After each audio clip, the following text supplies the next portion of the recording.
Akibat nekat berniaga dengan Tuhan, lelaki ni hadapi satu kematian di luar akal fikiran sampai buat ramai orang meremang. Satu negara gempar bila tengok apa jadi pada hari kematian dia. Jom, kita masuk ke sisi terang kisah lelaki yang jadikan Tuhan sebagai shareholder, Salah Atiyah. طيب ايه رايك ان انا عاوز هدوم ماشي وايه تاني وعربيه ماشي وبيت ماشي وزوجه ماشي وفلوس يا رب ربنا عنده كل حاجه.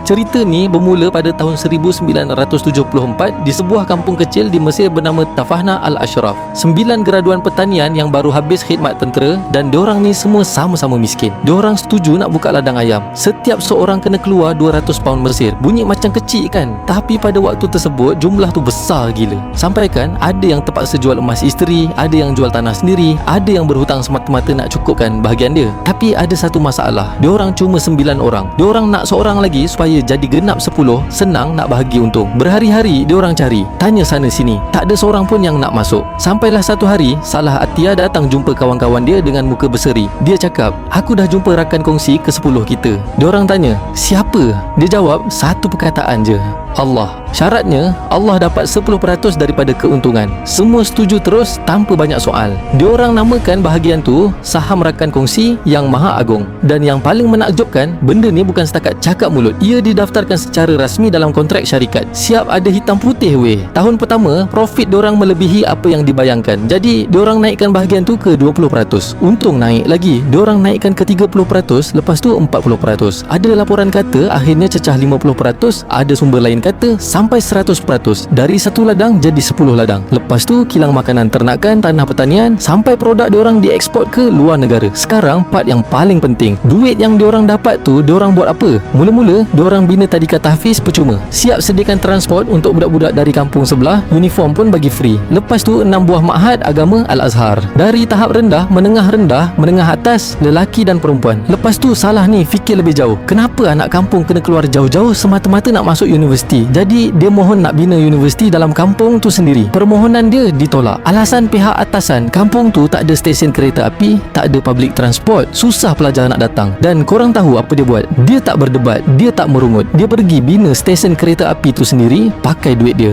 Terdiam terus pihak atasan. Dan Tafahna Al-Ashraf pun catat sejarah jadi kampung pertama kat Mesir yang ada universiti dalam kampung. Bukan satu fakulti je tau, 4 terus dia buka di bawah Universiti Al-Azhar. Siap dengan asrama yang muat 600 pelajar perempuan dan 1000 pelajar lelaki. Tahun 1996, Syekhul Azhar sendiri, Dr. Muhammad Sayyid Tantawi, turun ke kampung kecil tu untuk merasmikan. Tapi yang paling buat aku respect, cara dia bantu orang susah bukan sekadar hulur duit. Setiap janda dan balu di kampung tu dia bagi seekor kambing dengan makanan ternakan sekali. Bukan sedekah one off tau, dia terus bagi sumber pendapatan. Perempuan kampung pula dia hantar belajar menjahit, lepas tu dia belikan mesin jahit. Dan korang tahu apa kerja pertama diorang? Jahit uniform tadika yang diagihkan percuma tu tadi. Faham tak apa dia buat? Dia bina pasaran untuk orang kampung semua tu dalam sistem dia sendiri. Tukang-tukang pula dia belikan peralatan kerja ikut bidang masing-masing. Sampaikan doktor pun dia belikan alatan perubatan. Yang tak ada kemahiran, dia uruskan bekalan barang dari kedai borong supaya diorang boleh buka kedai runcit. Hasilnya, menurut laporan Al Jazeera, sampai satu tahap kampung tu memang dah zero orang miskin dan zero penganggur. Dan ni yang buat aku terkedu. Sepanjang hidup, Salah Atiyah tak pernah ada anak seorang pun. Dia bina sekolah, ma'had dan universiti untuk anak orang lain. Sedangkan dia sendiri tak ada zuriat. Dia pun bukan ahli mana-mana parti, tak pernah kerja kerajaan dan langsung tak pernah muncul dalam media. Satu laporan TV Mesir pada 2019 anggarkan harta dia lebih dari 1 bilion pound. Tapi sepanjang hayat dia, majoriti rakyat Mesir tak pernah dengar pun nama lelaki ini. Pada 11 Januari 2016, Salah Atiyah meninggal dunia selepas lama bertarung dengan penyakit hati. Umur dia hampir 70 tahun. Dan sebelum dia pergi, dia tinggalkan satu wasiat yang agak rare. Dia pesan,